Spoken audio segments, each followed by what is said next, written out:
आज आप लोगों को स्टूडेंट एक मैथ आप लोगों को जो है केवल लिमिटेड वाला आप लोगों को बनाने के लिए दिया गया था। केवल लिमिटेड आज आप लोगों को बनाने के लिए दिया गया था।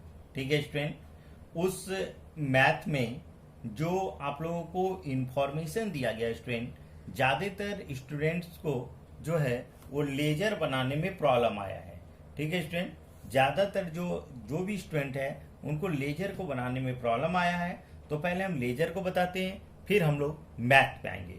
तो देखो स्टूडेंट, सबसे पहले क्या लिखा है, 2015-16 में प्लांट एंड मशीनरी पे 50,000 डेप्रिसिएशन हुआ। 2015-16 में प्लांट एंड मशीनरी पे डेप्रिसिएशन कितना हुआ, 50,000। यानी पहला इंफॉर्मेशन जो स्टूडेंट वो प्लांट एंड मशीनरी के बारे में, किसके बारे में है, प्लांट एंड मशीनरी के बारे में। आगे फिर क्या बोले जा रहा है स्टूडेंट, बोल रहा है a price of machinery costing ₹12,000, book value ₹5,000 was sold at 60% profit on book value.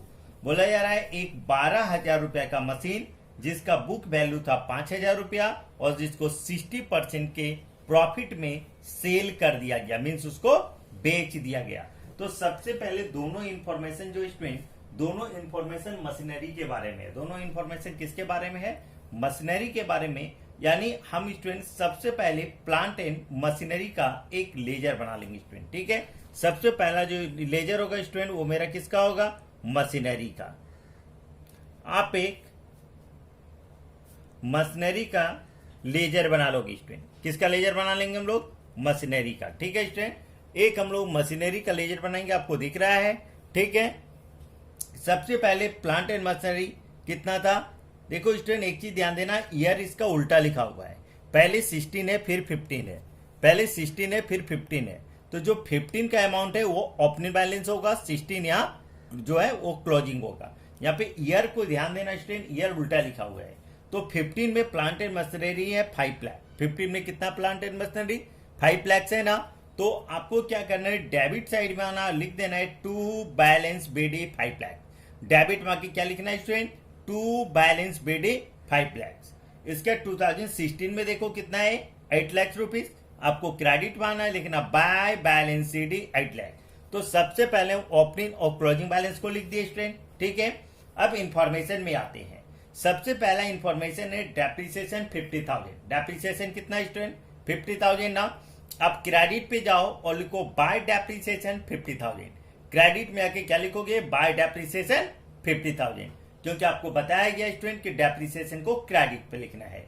Second information बोला जा रहा है स्टूडेंट, एक 12,000 का कॉस्ट का मशीनरी है जिसका बुक वैल्यू है 5,000, उसको सेल किया गया 60,000 के प्रॉफिट पे। देखो स्टूडेंट, अगर एक मशीनरी का कॉस्ट बताया जा रहा है 12,000, कॉस्ट कितना बताया जा रहा है 12,000। देखिए स्टूडेंट की कॉस्ट कितना है उससे आपको कोई मतलब नहीं है, कॉस्ट कितना है उससे आपको कोई मतलब नहीं है। उस मशीनरी का बुक वैल्यू कितना है, 5,000 है ना। बुक वैल्यू कितना है, 5,000। ध्यान देना स्टूडेंट, यानी उस मशीनरी का बुक वैल्यू कितना है 5,000, आपको उसका कॉस्ट से कोई मतलब नहीं है।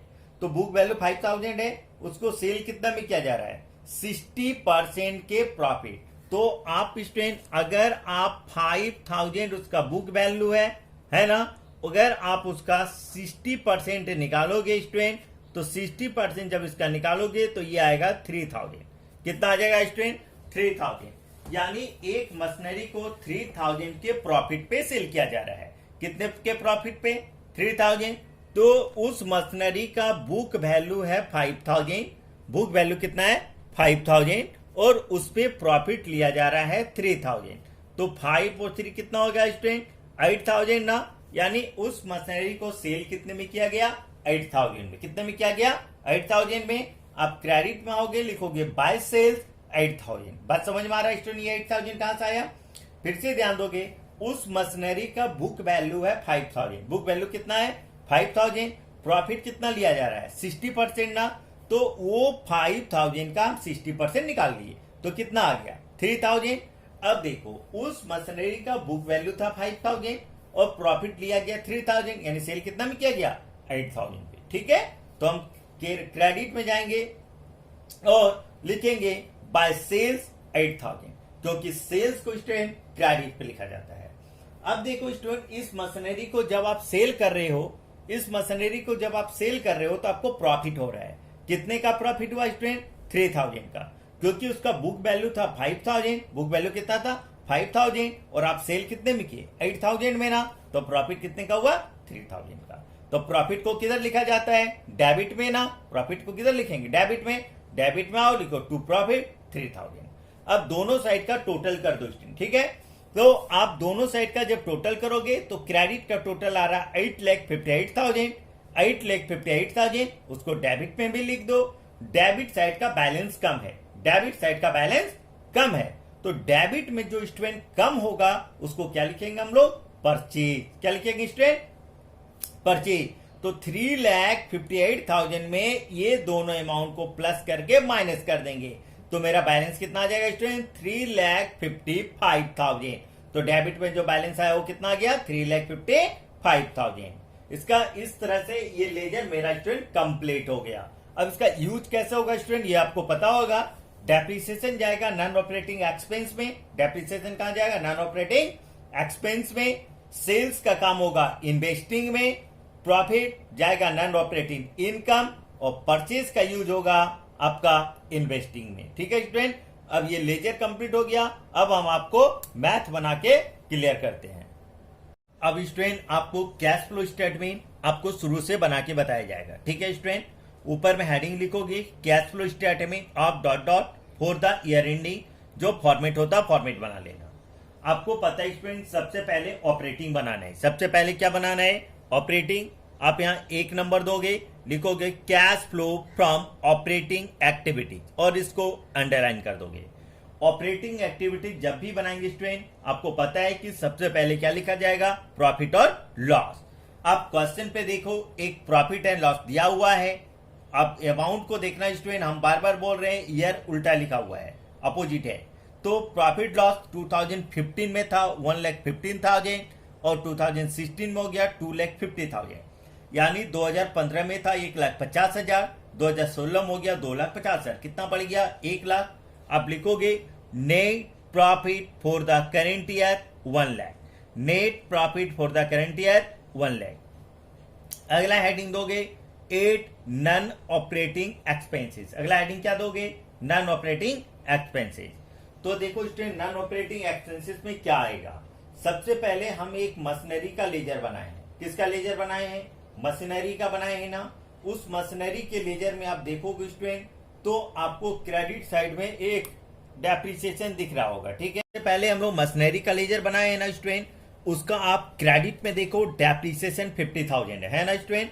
तो उस लेजर में डेप्रिसिएशन 50,000 है, तो डेप्रिसिएशन क्या होता है? नॉन ऑपरेटिंग एक्सपेंस होता है ना। आपको लिख देना है डेप्रिसिएशन 50,000। ठीक है स्टूडेंट, अब उस लेजर में कोई भी नॉन ऑपरेटिंग एक्सपेंसेस नहीं है।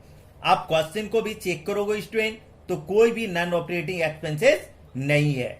आप देखोगे स्टूडेंट, एक बात आपको बता देते हैं कि किसी बुक में जो है एक पॉइंट गलत दिया हुआ है। आप जो करेंट लायबिलिटीज लिखा हुआ है ना स्टूडेंट, वहां पे दिया गया परपोज डिविडेंड। ठीक है, लेकिन स्टूडेंट आपको बताया जा रहा है वो परपोज डिविडेंड नहीं होगा, वो आउटस्टैंडिंग एक्सपेंसेस होगा। क्या होगा स्टूडेंट? आउटस्टैंडिंग एक्सपेंसेस, वो परपोज डिविडेंड नहीं होगा। उसके बाद आप पूरे क्वेश्चन को देख लोगे स्टूडेंट, एक भी नॉन ऑपरेटिंग एक्सपेंसेस नहीं है। तो आप लिखोगे डेप्रिसिएशन 50,000। 50,000 को इस साइड ले आओगे, 1 लाख में 50,000 प्लस करोगे, नीचे कितना होगा? 1,50,000। ठीक है स्टूडेंट, अगला हेडिंग दोगे less non operating income. Less non operating income. आप एक मशीनरी का लेजर बनाए हो ना स्टूडेंट, उस मशीनरी के लेजर के डेबिट साइड में देखोगे प्रॉफिट लिखा हुआ है 3,000। कितना लिखा हुआ है? 3,000। तो प्रॉफिट आपके लिए नॉन ऑपरेटिंग इनकम होता है। प्रॉफिट क्या होता है? Non operating income. आप लिख दोगे प्रॉफिट और मशीनरी 3,000, और वो 3,000 को उस साइड ले जाओगे, लेस में है ना, तो इसमें से इसको 3,000 को माइनस करके नीचे करोगे 1,47,000। अगला हेडिंग दोगे student 8 increase in current liabilities and decrease in current asset. फिर 2-3 लाइन का गैप छोड़ोगे और एक लेस का हेडिंग दोगे decrease in current liabilities and increase in current asset. Question को देखते हैं student. Share capital current liabilities नहीं है, प्रॉफिट लॉस करंट लायबिलिटीज नहीं है। करंट लायबिलिटीज में एक आइटम है आउटस्टैंडिंग एक्सपेंसेस। हम आपको बार बार बता रहे हैं स्टूडेंट, किसी का अगर ओल्ड बुक है, पुराना बुक है, तो वो परपोर्ट डिविडेंड लिखा हुआ था, वो परपोर्ट डिविडेंड ना होकर वो आउटस्टैंडिंग एक्सपेंसेस होगा स्टूडेंट। ठीक है, तो आउटस्टैंडिंग एक्सपेंसेस करंट लायबिलिटीज है। पहले देखो था 40,000, फिर हो गया 50,000। पहले था 40,000, फिर कितना हो गया 50,000, तो 10,000 क्या हो गया, इंक्रीज हो गया ना स्टूडेंट। तो आउटस्टैंडिंग एक्सपेंसेस क्या है, करंट लायबिलिटीज, और वो इंक्रीज हो रहा है। तो आप 8 के हेडिंग में देखो स्टूडेंट, लिखा हुआ है इंक्रीज इन करंट लायबिलिटीज, है ना स्टूडेंट। तो आपको लिख देना है इंक्रीज इन आउटस्टैंडिंग एक्सपेंसेस 10,000। ठीक है स्टूडेंट, आगे बढ़ो। फिक्स एसेट पे प्लांट एंड मशीनरी, ये तो करंट नहीं है। एक इन्वेंट्री आपका करंट है। इन्वेंट्री क्या है, करंट एसेट, जिसको कि हम लोग स्टॉक भी कहते हैं। देखो पहले था 75,000, फिर हो गया 1 लाख। पहले था 75,000, फिर हो गया 1 लाख, यानी 25,000 रुपीज इंक्रीज कर रहा है। 25,000 रुपीज इंक्रीज कर रहा है। तो ये क्या है स्टूडेंट, ये तो करंट एसेट्स है। क्या है ये, करंट एसेट्स। और ये क्या हो रहा है, इंक्रीज हो रहा है ना।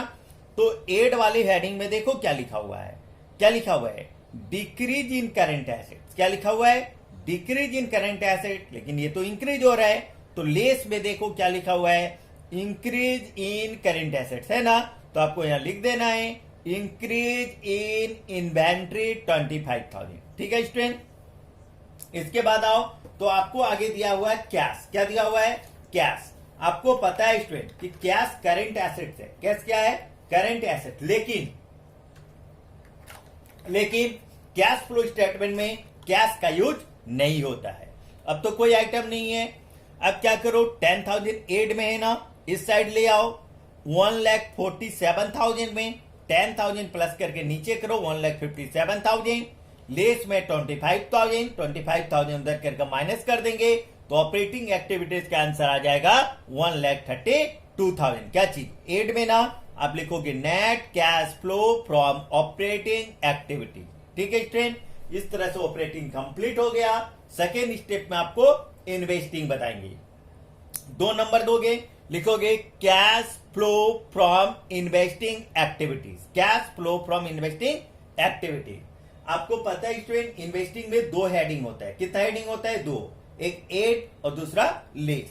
एड में क्या लिखते हैं, sales of non current asset, यानी कोई एसेट्स अगर सेल हो रहा है तो वो एड होगा। लेस में लिखा जाता है purchase of non current asset, यानी कोई एसेट्स परचेज हो रहा है तो वो लेस होगा। तो देखो स्टूडेंट, आपको बताया गया है कि आप जब भी इन्वेस्टिंग बनाओ तो आपको एसेट साइड देखना है। कहां देखना है, एसेट्स में। कौन एसेट, नॉन करंट। तो प्लांट एंड मशीनरी तो नॉन करंट है ना। लेकिन स्टूडेंट आपको बता रहे हैं कि हम लोग प्लांट एंड मशीनरी का लेजर बनाए हैं। प्लांट एंड मशीनरी का क्या बनाए हैं, लेजर। तो अगर आप किसी का लेजर बना लेते हो स्टूडेंट, तो उसका लेजर को देखना है, बुक को नहीं। तो आप मशीनरी का लेजर देखोगे स्टूडेंट, तो क्रेडिट साइड में आपको सेल्स दिखेगा 8,000। जब आप मशीनरी का लेजर देखोगे तो क्रेडिट साइड में सेल कितना दिखेगा आपको, कितना, 8,000। तो सेल कहां, एड में जाएगा ना। आप देखो सेल ऑफ मशीनरी 8,000। उसी लेजर के अब डेबिट को देखो स्टूडेंट, तो आपको परचेज दिखेगा 3,55,000 उसी लेजर के डेबिट में। तो आप लेस में आओ, लिखो परचेज ऑफ मशीनरी 55,000, ब्रैकेट कर देना क्योंकि ये लेस है। अब कोई भी नॉन करंट एसेट नहीं है। इन्वेंट्री का यूज आपका ऑपरेटिंग में हो चुका है, कैश का यूज तो कैश फ्लो में होगा ही नहीं। तो इन्वेस्टिंग का आंसर कितना हो जाएगा स्टूडेंट, 8,000 रुपीज है एड में, 3,50,000 कितना कहा है, लेस में। तो आप प्लस माइनस करोगे तो माइनस, यानी ये कितना आएगा, 3,47,000। क्या चीज में आया, माइनस में ना। तो आप लिखोगे net cash used in investing activity, क्योंकि माइनस में आएगा तो हम लोग यूज्ड का उपयोग करेंगे। तो इन्वेस्टिंग हो गया स्टूडेंट। अब आपको तीसरा स्टेप में हम फाइनेंसिंग बना के बता रहे हैं स्टूडेंट। तीसरा स्टेप में हम फाइनेंसिंग बना के बताते हैं। अब हेडिंग दोगे cash flow from financing activity. आपको बार बार बताया गया स्टूडेंट कि फाइनेंसिंग में आपको कोई हेडिंग नहीं देना है। जो इशू होगा उसको ऐड कर देना, जो पेमेंट होगा उसको लेस कर देना। ठीक है स्टूडेंट, आपको बताया गया है कि आप जब भी फाइनेंसिंग एक्टिविटीज बनाओगे तो आपको कहां देखना है, लाइबिलिटीज साइड में। कौन लाइबिलिटीज, नॉन करेंट लाइबिलिटीज। कौन लाइबिलिटीज को देखोगे, नॉन करेंट। तो आपको शेयर कैपिटल है ना, तो शेयर कैपिटल कौन लाइबिलिटीज होता है, नॉन करेंट होता है ना। कौन होता है, नॉन करेंट।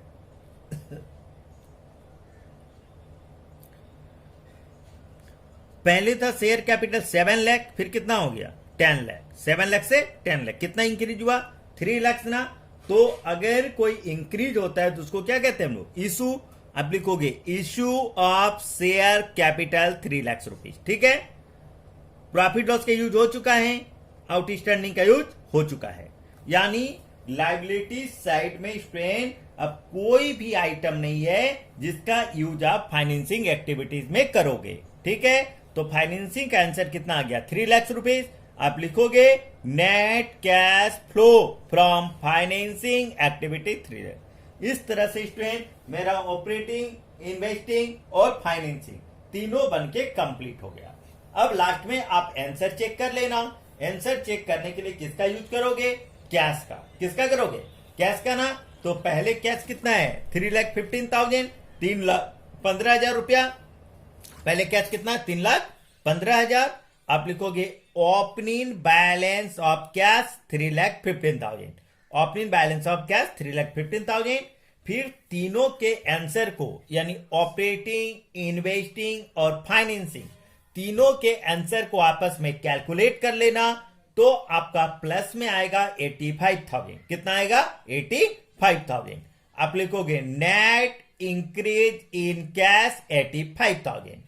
अब जब ये दोनों को प्लस करोगे तो आपका आ जाएगा 4 लाख। कितना आ जाएगा, 4 लाख, 4 लाख रुपया। तो आप देखो कैश का क्लोजिंग बैलेंस कितना है, 4 लाख रुपया। आप लिखोगे closing balance of cash 4 lakh rupees. ठीक है स्टूडेंट, इस तरह से मेरा ये मैथ बना के कंप्लीट हो गया। ठीक है, अब अगले वीडियो में अगले मैथ को बताया जाएगा।